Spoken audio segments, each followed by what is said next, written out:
Ghazipur border पर किसानों का प्रदर्शन 8वें दिन भी लगातार जारी। बॉर्डर पर लगातार बढ़ रही है किसानों की संख्या। लोगों को आने जाने में हो रही है तमाम परेशानियां।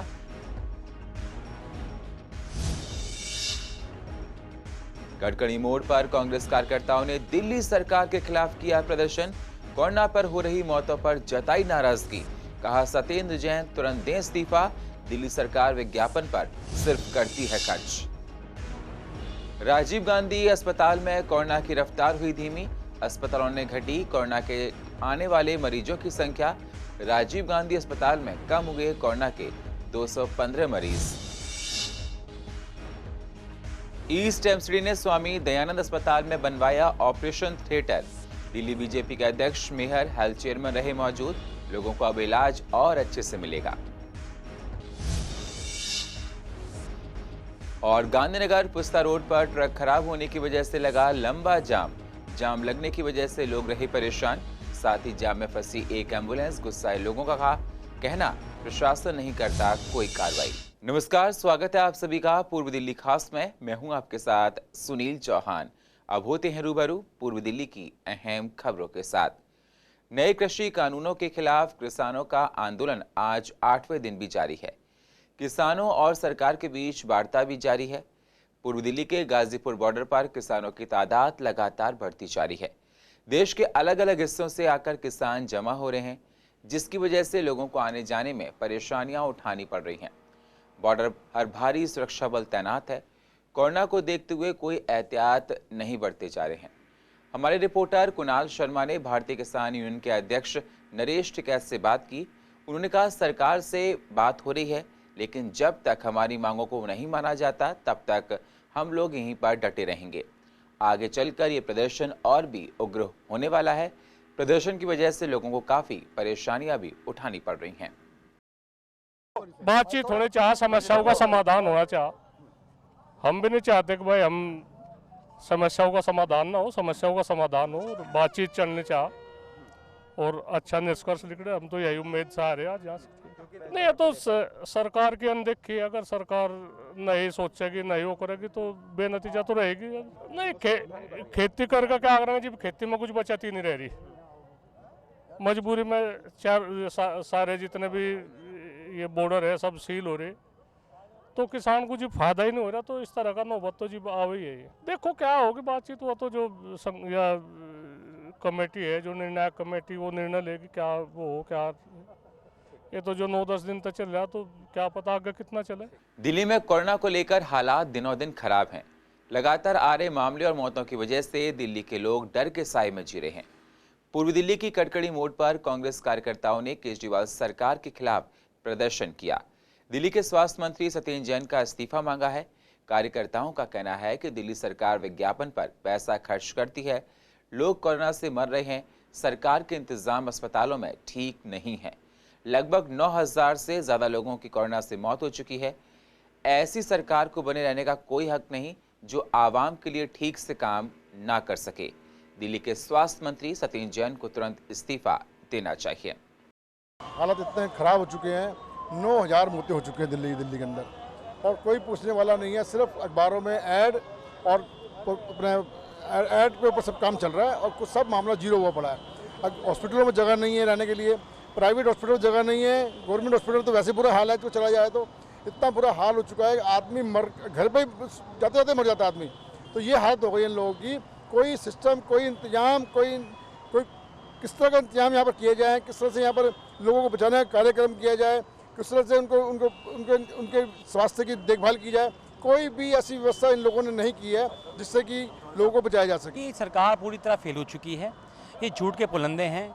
कभी ये कहते हैं कि हमने कोरोना से मुक्त कर दिया, ये सिर्फ ऐड में पैसे खर्च किए जा रहे हैं, इसके अलावा ये कुछ नहीं कर रहे हैं। हमारी कांग्रेस पार्टी की तरफ से, दिल्ली प्रदेश कांग्रेस पार्टी अध्यक्ष अनिल की जी तरफ से, आह्वान की तरफ से, हम कांग्रेस पार्टी की तरफ से हर जिले में हमें धरना दिया जा रहा है। जो 9000 मौतें हुई हैं उनके जिम्मेवार यही हैं। अगर ये सिस्टम से काम करते, वैसे तो ये बहुत बड़ी बड़ी बातें करते हैं, हमने इलाज फ्री कर दिए, हमने हॉस्पिटल की हालत अच्छी कर दी, हमने ये कर दिया। आप ज़्यादा न दूर जाएं, जीटी हॉस्पिटल है, वहाँ पर सिवाय मौतों के अलावा कुछ नहीं हो रहा है। सबसे पहले जो दिल्ली के अंदर स्वास्थ्य व्यवस्था चरमराती जा रही है। लोगों का इलाज कराने के लिए दर भर भटकना पड़ रहा है। उससे इनको निजात दिलानी चाहिए, ना कि ये सलूशन नहीं है कि आप बाज़ार बंद कर देंगे या आप मार्केट बंद कर देंगे तो उससे आप लोगों को कोरोना से बचा सकते हैं। कोरोना से बचाने के लिए जो ज़रूरतें हैं, आज वेंटिलेटर हॉस्पिटल्स के अंदर नहीं है और पिछले 8 महीने में एक भी वेंटिलेटर नहीं बढ़ा। आज ऑक्सीजन के सिलेंडर्स हैं, उनकी कमी बेहद हद से ज़्यादा है हॉस्पिटलों के अंदर। और साथ ही साथ जिस प्रकार से मौतों का दायरा बढ़ता जा रहा है, एक तरफ ये कहते हैं कि कोरोना के मरीज कम हो रहे हैं, दूसरी तरफ मौत का दायरा बढ़ता जा रहा है, तो कौन गलत बोल रहा है, कौन सही बोल रहा है, इस बात का फैसला पहले केजरीवाल जी करें। कोरोना के नाम पे इन्होंने ढकोसला कर रखा, केवल एडवर्टाइजमेंट करते हैं, इसके अलावा कोई काम नहीं करते ये। अगर कोरोना के लिए इतने जागरूक हैं, ना तो वेंटिलेटर है ना बेड है, तो ये आंकड़ों की बाजीगिरी करते हैं। 12 बजे तक टेस्ट करते हैं, उसके बाद ये टेस्ट बंद कर देते हैं अपने आप को। अगले जैसे आज कोरोना के मरीज ज़्यादा है तो आज कम दिखाएंगे, अगले दिन कम, आगे उसको बांट देते हैं, दिन वाइज बांटते हैं, डे बाई डे। तो ये आंकड़ों का खेल है। देश में कोरोना संक्रमण थमने का नाम नहीं ले रहा है। ऐसे में इस महामारी के खात्मे की सबसे बड़ी उम्मीद कोरोना वैक्सीन की है। सभी की नज़र वैक्सीन पर टिकी है और उम्मीद जताई जा रही है कि जल्दी वैक्सीन मार्केट में आएगी। इस बीच ताहिरपुर स्थित राजीव गांधी हॉस्पिटल में भारत सरकार ने पहला वैक्सीन स्टोरेज सेंटर बनाने का फैसला किया है। ऐसे में जब भी वैक्सीन आएगी तो ताहिरपुर स्थित राजीव गांधी अस्पताल में स्टोरेज के लिए भेजा जाएगा। राजीव गांधी अस्पताल की मीडिया प्रवक्ता डॉक्टर छवि गुप्ता ने बताया कि केंद्र सरकार के स्वास्थ्य मंत्रालय की टीम इसके लिए सर्वे किया था और अस्पताल की जगह सर्वे की टीम को पसंद आ गई है। वैक्सीन स्टोरेज बनाने के लिए स्वास्थ्य मंत्रालय ने 5000 स्क्वायर मीटर की जगह मांगी थी। इसके लिए अस्पताल की ओर से यूटिलिटी ब्लॉक के ग्राउंड और फर्स्ट फ्लोर को प्रस्तावित किया गया है। तो वहीं ये जगह वैक्सीन स्टोरेज सेंटर के लिए आई सर्वे टीम को उचित लगी। हॉस्पिटल में वैक्सीन स्टोरेज सेंटर का काम शुरू हो चुका है। केंद्र सरकार से एक टीम आई थी और वो टीम कई हॉस्पिटल्स में भी गई है, जगह का सर्वे की है। Rajiv Gandhi super speciality hospital आई और यहाँ का जब सर्वे किया तो उनको एक जगह अच्छी लगी। हमने भी अपने हिसाब से देखा और यूटिलिटी ब्लॉक हमारा है, क्योंकि एक सेक्लूडेड सी जगह चाहिए, बिल्कुल अलग, जहाँ ना पेशेंट्स का आना जाना हो, ना स्टाफ का आना जाना भी कम से कम रहे। तो वो एक जगह देखी गई, उसका ग्राउंड और फर्स्ट फ्लोर हमने वैक्सीन स्टोर के लिए उन्हें अलॉट कर दिया। ये जगह तकरीबन आप कह लीजिए 5000 स्क्वायर फीट है। To be precise it is 4700 to 4800 square feet और दोनों फ्लोर्स मिला के ग्राउंड और फर्स्ट। और इसमें हमने इनको अलॉट कर दिया है। अब इलेक्ट्रिकल और सिविल वर्क ऑलमोस्ट शुरू हो गया है पीडब्ल्यूडी की तरफ से। काम शुरू होते ही स्टाफ भी आ जाएगा उनका और सारी मशीनें आ जाएंगी, क्योंकि इसके स्टोरेज के लिए एक अलग तरह के रेफ्रिजरेटर्स और फ्रीज़र्स चाहिए जो टेम्परेचर वैक्सीन्स का मेंटेन कर सकें। अलार्म सिस्टम हो जिनमें, ताकि अगर टेम्परेचर अप या डाउन हो जाए तो वो अलार्म तुरंत बज के बता दे स्टाफ को कि हाँ कुछ गड़बड़ है, ताकि तुरंत ही एक्शन लिया जा सके। तो ये वाली इक्विपमेंट्स भी आएंगे स्टोरेज के लिए। हमारे इंजीनियर हैं मिस्टर सुनील, जो कि इसको देख रहे हैं, इसकी उन्हीं की देख रेख में ये हो रहा है। तो वो ही लगे हुए हैं इसमें और साथ ही साथ पीडब्ल्यूडी की टीम भी है जो इस पे काम कर रही है। दिल्ली में एक बार फिर से कोरोना की रफ्तार कम होने लगी है। ऐसे में हमारी सीसीएन की टीम ने राजीव गांधी हॉस्पिटल का जायजा लिया और जानना चाहा कि अभी कोरोना के कितने मरीज अस्पताल में आ रहे हैं। अस्पताल के डायरेक्टर बीएस शिरवाल का कहना था कि पिछले एक हफ्ते से राजीव गांधी अस्पताल में कोरोना मरीजों की संख्या घटी है। एक हफ्ता पहले यहाँ कोरोना पॉजिटिव की संख्या 338 थी, जो धीरे धीरे 100 के आसपास पहुँच गई है। एक हफ्ते में लगभग 215 के आसपास मरीज डिस्चार्ज हुए हैं। डॉक्टर्स का कहना है कि फेस्टिवल सीजन में जिस तरीके से मरीजों की संख्या बढ़ी थी वो सभी के लिए एक चिंता का विषय था, पर अब मरीजों की संख्या में गिरावट आ रही है और उम्मीद की जा सकती है कि आगे चलकर स्थिति में और सुधार आएगा। राजीव गांधी हॉस्पिटल की अगर बात करें तो हमारी एक्टिव बेड की संख्या 500 है और एक हफ्ता पहले हमारे पास टोटल पेशेंट्स 338 मैक्सिमम रहे हैं। और एक हफ्ते के अंदर एक अच्छी चीज़ क्या हुई है कि पेशेंट का एडमिशन कम हो रहा है और हम जो स्वस्थ होकर जा रहे हैं पेशेंट, वो ठीक होकर जा रहे हैं, वो एज़ कम्पेयर टू एडमिशन ज़्यादा हैं। तो अगर आप नंबर की बात करें तो आज हमारे पास 100 के आसपास पेशेंट हैं। तो हमने एक हफ्ते के अंदर इतना अच्छा रिकवरी रहा है कि 200-225 पेशेंट हम डिस्चार्ज कर पाए हैं। और एडमिशन जो 27-28 से पहले बहुत ज़्यादा संख्या में लोग एडमिट हो रहे थे और क्रिटिकली इल पेशेंट आ रहे थे, तो एक तरह से अगर देखें तो वो भी बड़ी अच्छी चीज़ हो रही है कि सीरियसली सिक पेशेंट जो हैं वो कम आ रहे हैं। दिल्ली का गांधीनगर पुस्ता रोड के पास एक ट्रक खराब होने की वजह से लंबा जाम लग गया।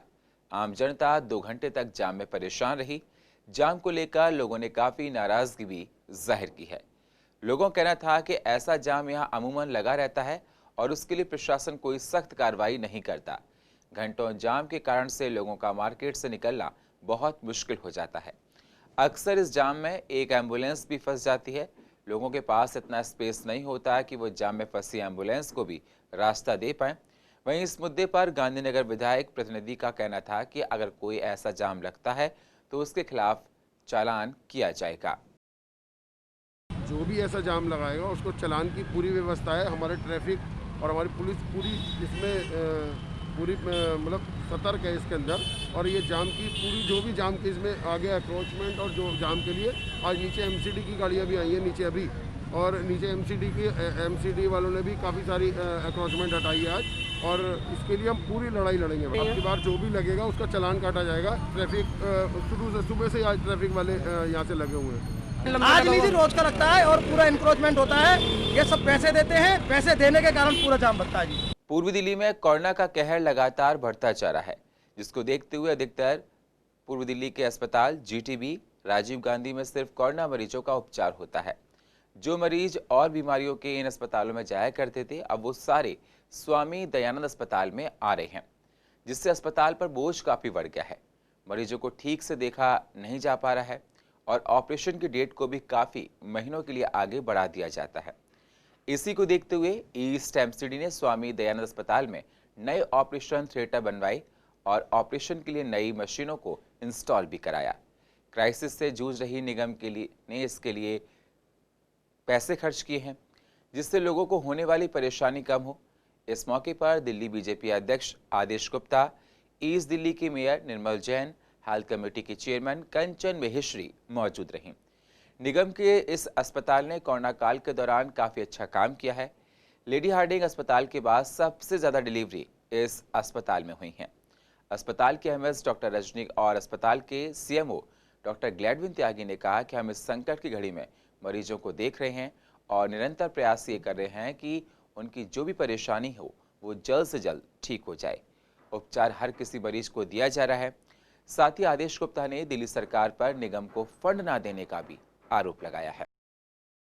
नया ऑपरेशन थिएटर बनने से जो ऑपरेशन में वेटिंग थी वो ख़त्म होगी। यहाँ 5000 से ज़्यादा ओपीडी मरीज देखे जाते हैं और मैं समझता हूँ कि एक दिन में 70 के आसपास डिलीवरीज होती हैं। तो ऐसे में आज ये ऑपरेशन थिएटर का उद्घाटन लोगों की लिए बहुत सुविधा का केंद्र बनेगा। पूर्वी दिल्ली नगर निगम और दिल्ली के सभी निगम बहुत ही विपरीत परिस्थितियों में काम कर रहे हैं। दिल्ली में एक ऐसी सरकार है जो निगम को फंड न देकर निगम के कामों में कहीं ना कहीं अड़ंगा लगाती है।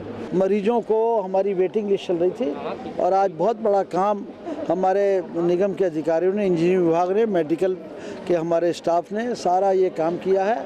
जहाँ पे हम 20 डिलीवरियाँ प्रतिदिन करते थे, आज उसकी संख्या 50 से 55 के बीच है। तो आप सोच सकते हैं कि इस ओपीडी थिएटर की कितनी हमें आवश्यकता थी और जनता की सुविधा के लिए जिस तरह से हमारे निगम के एक एक कर्मचारी हो, चाहे हमारे डॉक्टर्स हो, चाहे हमारा पैरामेडिकल स्टाफ हो, जिस तन्मयता से वो काम कर रहे हैं, तो निश्चित रूप से ये ओटी जब ओपन हो जाएगा तो निश्चित रूप से हमारे जितने भी यहाँ के जो भी लोग हैं उनको पूरी तरह से सुविधाएं मिलेंगी। अभी हमारे यहाँ 15 से 20 सर्जरी रोज हो रही हैं, जो रूटीन प्री कोरोना काल में 50 सर्जरी रोज होती थी। हमारा जो ओटी पहले असुरक्षित घोषित कर दिया गया था, उसी की मशीनें हमने संभाल के रखी गई थी और उन्हीं को हमने रिपेयर करा करके ठीक करा करके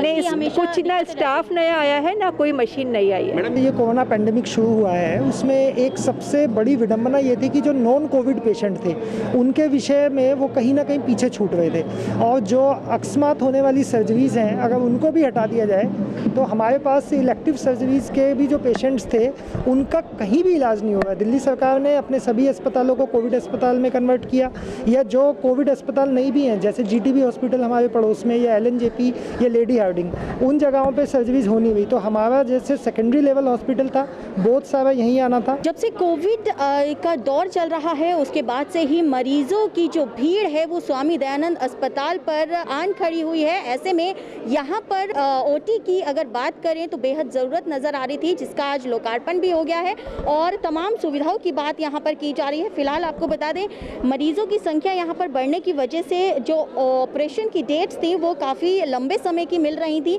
और यही कारण था कि मरीज तो परेशान हो ही रहे थे, लेकिन डॉक्टर्स के सामने भी एक चिंता जो है वो खड़ी हुई थी। ऐसे में आज यहाँ पर इस नई ऑपरेशन थिएटर का जो उद्घाटन हुआ है उसके बाद उम्मीद ये जताई जा रही है कि लोगों को बेहद सुविधा मिलने जा रही है।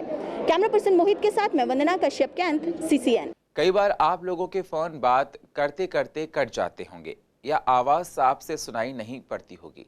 ये सब ठीक से नेटवर्क ना आने की वजह से होता है, जिसको देखते हुए उत्तरी और दक्षिणी दिल्ली नगर निगम इस समस्या को दूर करने के लिए निगम ने सेल्यूलर ऑन नीति के तहत बड़ी संख्या में टावर लगवा रही है।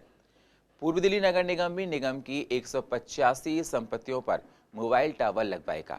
स्थायी समिति के चेयरमैन सत्यपाल सिंह ने बताया कि जनवरी से मोबाइल टावर लगने का काम शुरू हो जाएगा।